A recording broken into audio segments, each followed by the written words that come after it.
সমস্যা হয়। একবার হলেও আমি এই সুন্দর পৃথিবীটা দেখতে চাই। হিউম্যান আর ডেভিলের লাভ ইম্পসিবল, কিন্তু এই ইম্পসিবল কি পসিবল হবে?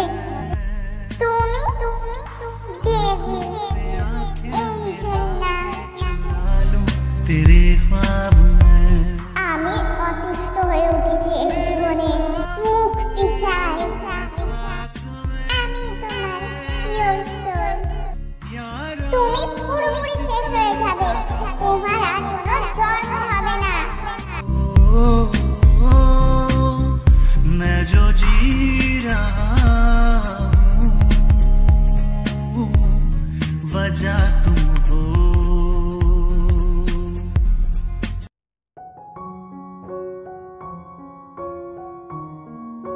যাব না যাব না, তে তো এতক্ষণে জানতে পেরে গিয়েছে যে আমি ওর সাথে ভিতরে যাইনি। আমার উপর রাগও করে আছে হয়তো, কিন্তু আমি এসব ভাবছি কেন? মনে হয় আমি পাগল হয়ে গিয়েছি, কিন্তু আমার থেকে দেখতে ইচ্ছা করছে। জাংকুক ব্যালকনি দিয়ে তের রুমে ঢোকে। জাংকুক জানলার কাছ থেকে সরে যেতেই চাঁদের আলো এসে তের মুখের উপর পড়ে। জাংকুক তের দিকেই তাকিয়ে থাকে।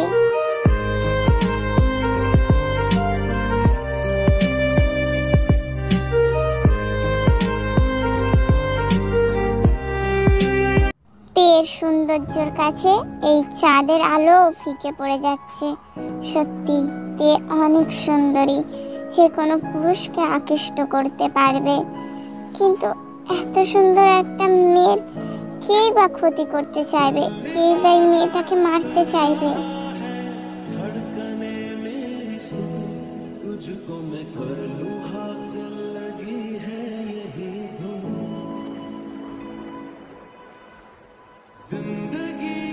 যে বা যারা তোমার ক্ষতি করতে চাইবে তাদেরকে আমি শেষ করে ফেলবো। তে তোমার আশেপাশেও তাদের আসতে দেব না।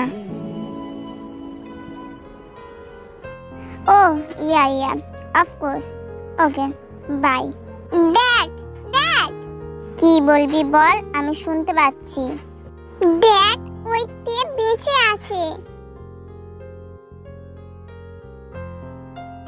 ড্যাড, তুমি হাসছো? তুমি শুনতে পেলে না আমি কি বললাম? তে বেঁচে আছে। সবই তো আমাদের প্ল্যান মোতাবেকই হচ্ছিল। ওই গাড়িটা তেকে পিষে দিয়ে চলে যেত, কিন্তু হঠাৎ করে ওই গাড়িটা কিভাবে থেমে গেল? কুল, ইউ নো কুল। ড্যাড, তুমি শান্ত হতে বলছো? আজ ওই তে মরে গেলে ওর সমস্ত প্রপার্টি আমাদের নামে হয়ে যেত। যা হয়েছে ভালোর জন্যই হয়েছে। আজ ওই তে মরে গেলে আমরা কোনো প্রপার্টি পেতাম না। You know what? তে যদি মরে যেত সব প্রপার্টি অনাথ আশ্রমের নামে চলে যেত।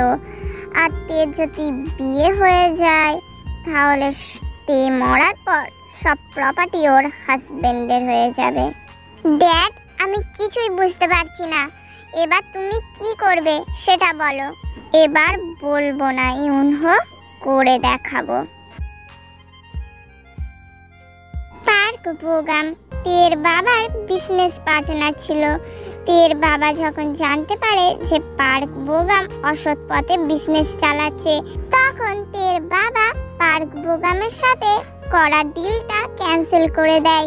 এর ফলে পার্ক বোগামের অনেক বেশি লোকসান হয়ে যায়। তখন থেকেই বোগামের মধ্যে কিম পরিবারের প্রতি একটা ক্ষোভ থেকে যায়। বোগাম কিম পরিবারের সম্পত্তি নিজের নামে করার জন্য উঠে পড়ে লাগে।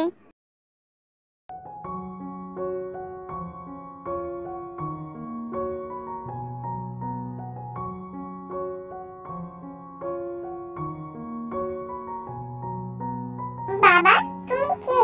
ঠিক চিনলাম না তো। আমি তের ফ্রেন্ড জাংকুক। তে খাবার খাচ্ছিল। জাংকুকের আওয়াজ শুনে উঠে দাঁড়ায়। আন্টি, জাংকুক এসেছে, আমাকে ওর কাছে নিয়ে চলো। তে, এটা কি সেই ছেলেটা যার কথা তুই কাল রাতে বলছিলিস? হ্যাঁ আঙ্কেল, আমি জাংকুকের আওয়াজ খুব ভালোভাবে চিনি। এটা জাংকুকই এসেছে। ও, তুই খাবারটা খা। জিন, ওকে ভিতরে নিয়ে আসো। চলো বাবা, ভিতরে চলো। জাঙ্কুক জিনের সাথে ভিতরে চলে যায়। এখন তোমরা ভাবছো জাঙ্কুক কেন তের বাড়িতে এলো? জাঙ্কুক তো তের বাড়িতে এলে তের প্রিয় মানুষদের ক্ষতি হবে। চলো ফ্ল্যাশব্যাক দেখে আসি। গড, আমি যদি তের সাথে তের বাড়িতে না ঢুকি, তের কাছেই না থাকি, তাহলে তের বাড়িতেও তো তের বিপদ হতে পারে। আমি তাহলে তেকে প্রোটেক্ট করব কিভাবে? তুমি যেতে পারো, কিন্তু গড আমি যদি যাই তাহলে তের প্রিয় মানুষদের কিচ্ছু হবে না। তোমাকে তেকে প্রোটেক্ট করার জন্য মিশন দেওয়া হয়েছে। তুমি তের পরিবারের সাথে থাকো বা তের সাথে থাকো, কারোর কিচ্ছু হবে না। Thank you god. জাঙ্কুক, তে উঠতে যায়। জাঙ্কুক তেকে সাহায্য করে। জাঙ্কুক, তুমি এসেছো, আমি অনেক খুশি। তোমাকে খুশি দেখে আমিও খুশিতে। আচ্ছা আন্টি, আমি কি কিছুদিন এখানে থাকতে পারি? আসলে আমি এখানে নতুন, কিছু কাজের জন্য এখানে এসেছি। হ্যাঁ, তুমি থাকতে পারো। তুমি আবার আমাদের টিম আর বন্ধু। তুমি যতদিন ইচ্ছা তুমি এখানে থাকতে পারো। Thanks aunty. সত্যি জাঙ্কুক, তুমি আমাদের সাথে থাকবে? হ্যাঁ তে, আমি তোমাদের সাথে থাকবো। জিন, চেনা নেই জানা নেই একটা অচেনা ছেলেকে তুমি এখানে থাকার পারমিশন কিভাবে দিয়ে দিলে? ও আরএম, ছেলেটাকে দেখে আমার অতটা খারাপ মনে হয়নি, বরং অত্যন্ত ভালো ছেলে মনে হয়েছে। আমারও ওকে খারাপ লাগেনি। তো এবার এইসব না ভেবে যাও অফিসে, লেট হয়ে যাচ্ছ তুমি। হ্যাঁ, আসছি জিনু। সাবধানে যেও। জিন আর আরএম তের আঙ্কেল আন্টি। জিন আর আরএম এর কোনো ছেলে মেয়ে নেই, এতে ওদের কোনো আফসোস নেই, কারণ তেকে তারা নিজেদের সন্তান মনে করে। তেকে তারা অনেক আদর যত্নে বড় করে তুলেছে। আন্টি, আমি একটু বাইরে যাচ্ছি। কি, বাইরে যাচ্ছিস? দাঁড়া, আমিও তোর সাথে যাব। আরে না না আন্টি, তোমার যেতে হবে না। না, তোকে একা ছাড়া যাবে না, আমি যাব তোর সাথে। আরে আন্টি, আমি একা কোথায়? আমার সাথে জাঙ্কুক যাচ্ছে। হ্যাঁ আন্টি, আমি তোর সাথে যাচ্ছি। ও, তাহলে ঠিক আছে। ইউনটানকেও নিয়ে যা, দেখ তোর পায়ের ধারে কেমন ঘুরঘুর করছে। না আন্টি, তুমি আজ ইউনটানকে সামলে নিও। আজ আমি ইউনটানকে নিয়ে যেতে পারবো না। কেন বেবি, মন খারাপ করে না, আমি তোমাকে কাল নিয়ে যাব। আজ তুমি আন্টির সাথে থাকো। এই বলে তে আর জাঙ্কুক চলে যায়।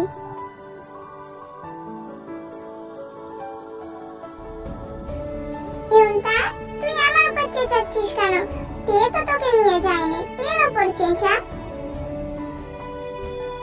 আবারও আমার উপর চেঁচাচ্ছিস? যা, আজ তোর খেতে দেব না। ইউনটান, দেখ, এইভাবে মন খারাপ করিস না। তে আসুক, আজ আমি ওকে অনেক বকে দেবো।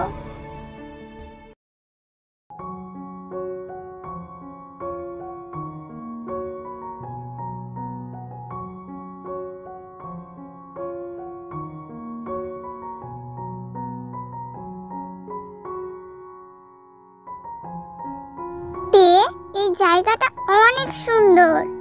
হয়তো। কি বলছো তে? হয়তো এই জায়গাটা সত্যি অনেক সুন্দর। তুমি দেখতে পাচ্ছ না এখানে কত সুন্দর সুন্দর ফুল?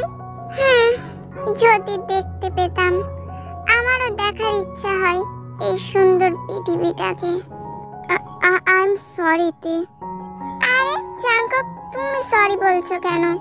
এটা তো আমার ব্যাড লাক যে আমি চোখে দেখতে পাই না। চলো তে, আমরা ওখানে গিয়ে বসি। চলো। তে আর জাঙ্কুক একটা বেঞ্চে গিয়ে বসে। জাঙ্কুক, তুমি কে? আমি? হ্যাঁ জাঙ্কুক, তুমি কে? আমি আমি আবার কে? আমি তোমার ফ্রেন্ড জাঙ্কুক। জাঙ্কুক, মিথ্যে বলো না, আমি জানি তুমি কোনো সাধারণ মানুষ না, তুমি আমার থেকে কিছু লুকোচ্ছ। সত্যি করে বলো জাঙ্কুক, তুমি কে? চুপ করে আছো কেন জাঙ্কুক? বলো তুমি কে? Devil, the powerful devil Jeon Jungkook আমি। আমি জানতাম তুমি কোনো সাধারণ মানুষ না। তুমি হাসছো? তোমার ভয় লাগছে না যে তোমার সামনে একটা ডেভিল আছে? জাঙ্কুক, তোমাকে আমার এক ফোঁটাও ভয় লাগছে না। কিন্তু তুমি কি করে জানলে যে আমি কোনো সাধারণ মানুষ না? কাল রাতে যখন তুমি আমার রুমে এসেছিলে, আমি তখনই বুঝে গিয়েছি যে তুমি কোনো সাধারণ মানুষ না। কিন্তু তুমি কিভাবে জানলে যে আমি তোমার রুমে এসেছি? তুমি তো ঘুমাচ্ছিলে। আমি ঘুমাইনি জাঙ্কুক, আর তোমার বলা প্রতিটা কথা আমি শুনে নিয়েছি। ভালো করেছো। বাই দ্য ওয়েতে, তুমি কি জন্ম থেকেই চোখে দেখতে পাও না? আর তুমি তোমার আঙ্কেল আন্টির সাথে কেন থাকো, তোমার মা বাবা? আমি আগে চোখে দেখতে পেতাম জাঙ্কুক।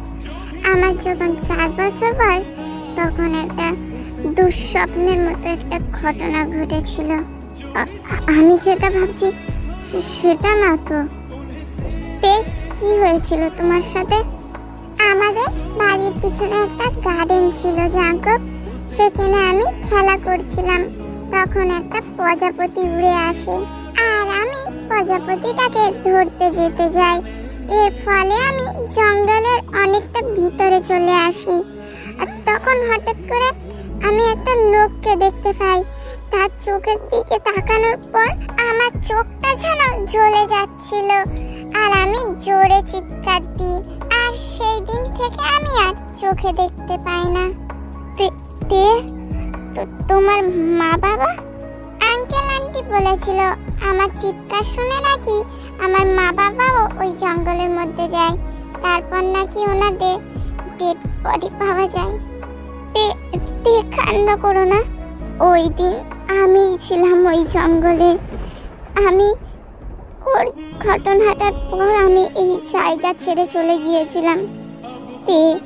ওই দিন যদি তুমি ওই জঙ্গলে না আসতে, আজ তুমি চোখে দেখতে পেতে, আর তোমার মা বাবাও বেঁচে থাকতো।